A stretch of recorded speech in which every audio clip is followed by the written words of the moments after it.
ነገር ግን እምነት መጣል ያለብን ህወሓት እንደሚያደርገው የኦሮሞ ድርጅት የአማራ ድርጅት የምናምን ድርጅት ብሎ ህወሓት ሌላ ጋላቢ ሆኖ እሱ ከላይ ይቀመጥና እንደዚህ የለም ይህንን ማስተናገድ አይቻልም። ፊው ጥቂት ሰዎች እዚህ በአካል የምናውቃቸው ሰዎች እንደዚሁ በፍጹም የማይጠቅም ሐሳብ ያራመዱ ሊሆን ይችላል። ግን እነዚህን ሰዎች በሺህ አታባዟቸው። በጣም ጥቂት ናቸው። በጣም እጅግ በጣም መናቅ አለብን አይደል? ግን እንደው የተጋነነ ክብደት ልንሰጥ አይገባም።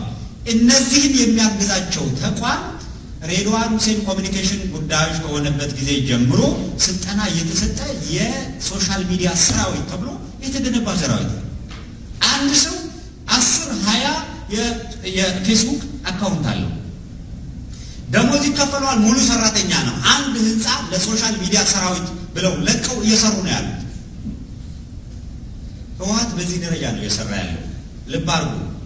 ከዚህ የሚተላለፉ ሚዲያዎችን ማስቆም እንችላለን፣ መዝጋት እንችላለን።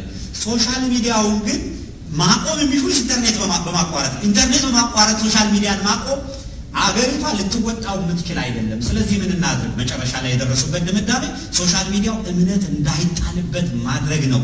ሶሻል ሚዲያው ለኛ አገልግሎት መጠቀም ነው። ለዛ ለኛ አገልግሎት ለመጠቀም ደግሞ የሶሻል ሚዲያ ሰራዊት መገንባትና ሶሻል ሚዲያውን መቆጣጠር አለብን ብለው እነሱ ኢንቨስት አድርገው ነው የገቡት።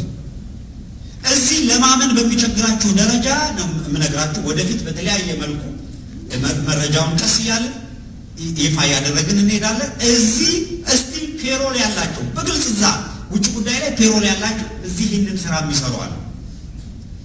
የዲያስፖራውን ፖለቲካ ባላንስ ለማድረግ በእቅድ ቲፒኤልኤፍ ወደ አሜሪካ ይላካቸዋል። በእቅድ ወደ አፍሪካ ይላካቸው፣ ወደ አውሮፓ ይላካቸዋል። በየአመቱ እቅድ እያወጡ ነው የሚልኩት።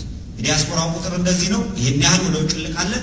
አዲስ አበባ ላይ የ99 ስታቲስቲክስ ይሄን የሚለው ባላንስ ለማድረግ ይሄን ያህል የኛ ሰዎች አምጥተን ማስፈር አለብን። ኖርዝ አሜሪካ ላይ ይሄን ያህል ማስፈር አለብን።